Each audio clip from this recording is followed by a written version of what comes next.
Extraterrestrials. Have seen the films and magazines that the North Americans have produced, trying to obstruct our vision of what extraterrestrials are and prove their non-existence, but they are wrong. They cannot fool me, or make me believe in their absurd theories and senseless images as they are doing with humanity. Just as they are doing with Hercolobus, which is rapidly approaching Earth, by reducing its importance to the point that they even dare to state its weight and dimensions, just as they have done with extraterrestrials, by presenting them as being deformed like gorillas, like animals. This is a big lie.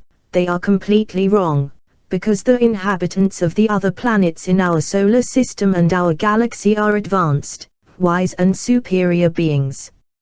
I have been in contact with extraterrestrials on many occasions.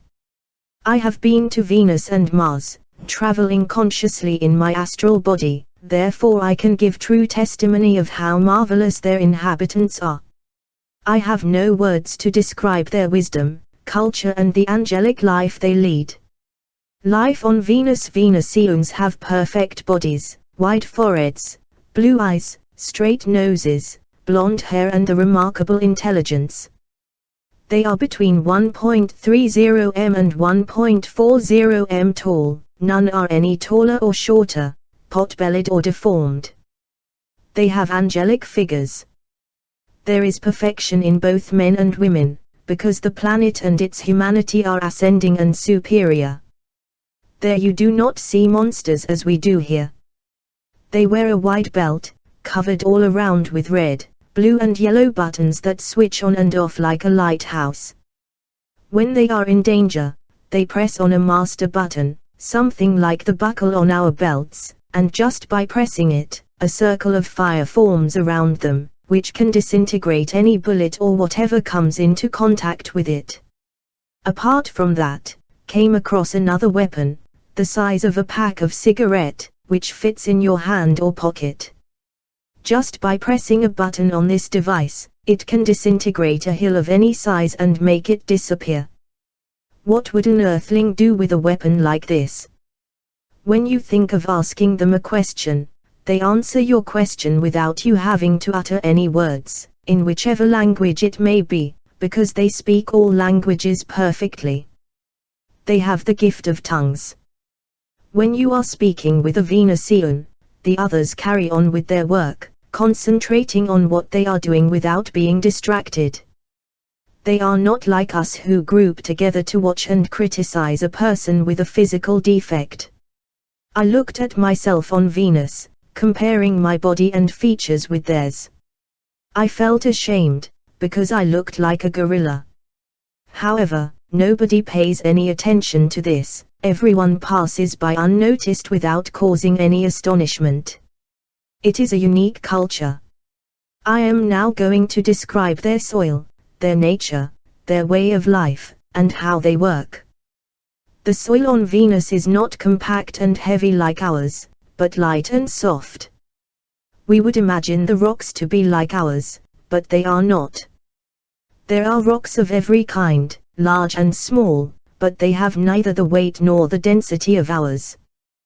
There you can lift up a rock that would weigh hundreds of kilos here, but theirs only weighs a few kilos, next to nothing, since their rocks are soft and light.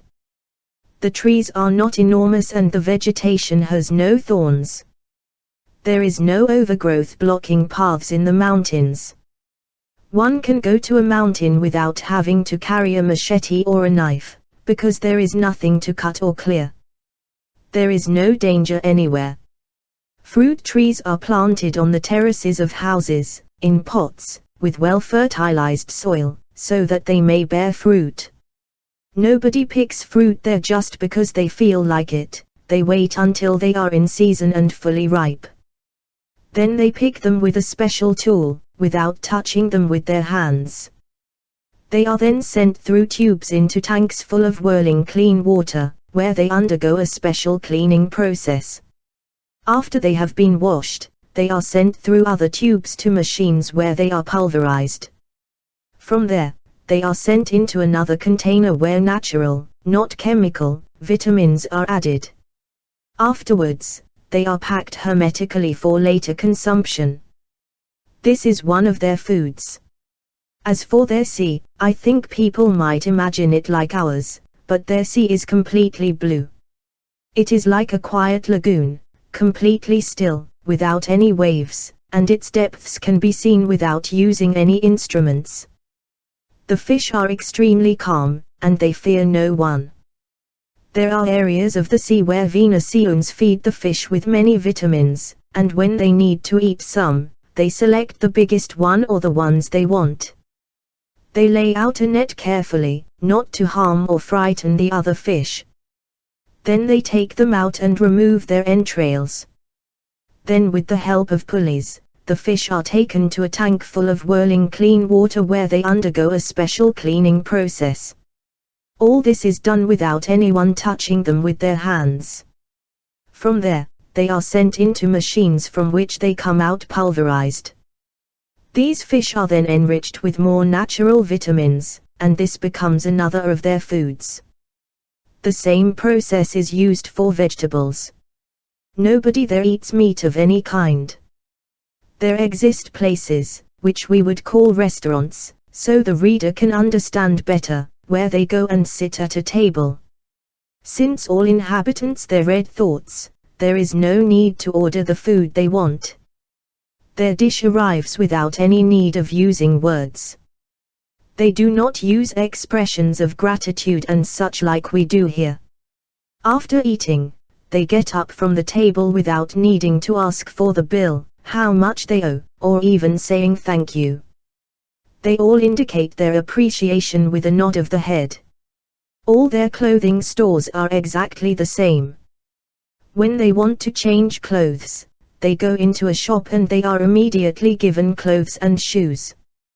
There, they can press a button on the wall and a dark room is formed where they can change.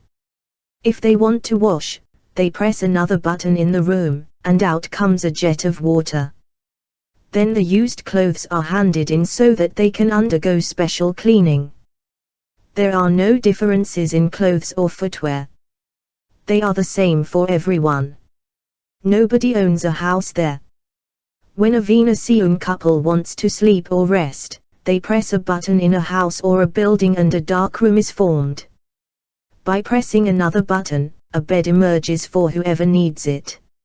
It is not necessary to say this is mine or ask anyone for permission. The streets on Venus are not like ours. The avenues move like electric escalators do here. There are never accidents of any kind, because everything is in order. The vehicles are very pretty, highly decorated platforms.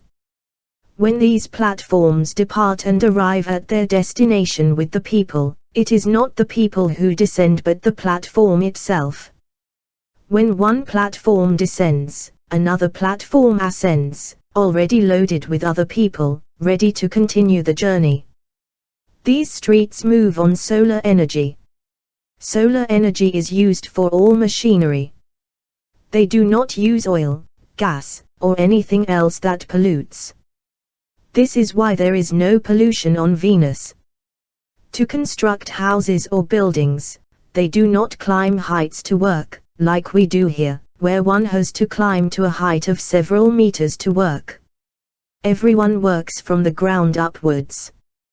They first build the flat roof of the building and then, using a roller system, raise this structure and continue building the next floor.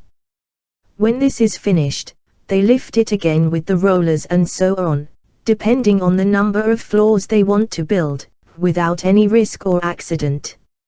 Venusians, both men and women, work 2 hours a day, each in their own profession. Money does not exist there and nobody owns anything. Everyone has the right to everything and works for everyone. There is no Mr. So-and-so or Lord such and such, because there is equality. The law is to work 2 hours a day, so that there exists neither hunger nor poverty. With the powers and faculties that they have, they put nature to work. They can make it rain when they want, bring the sun out or make it dark when they want. They are not under the rule of nature like we are. Permits do not exist, and no one needs to ask for permission to go anywhere. There, any Venusian may take a spaceship from the station where they are located and go wherever he wants, to another planet or another galaxy. There is total freedom, on the condition that when he returns, he leaves the spaceship where he found it, so that someone else can use it. There are no frontiers, nor is there bureaucracy of any kind.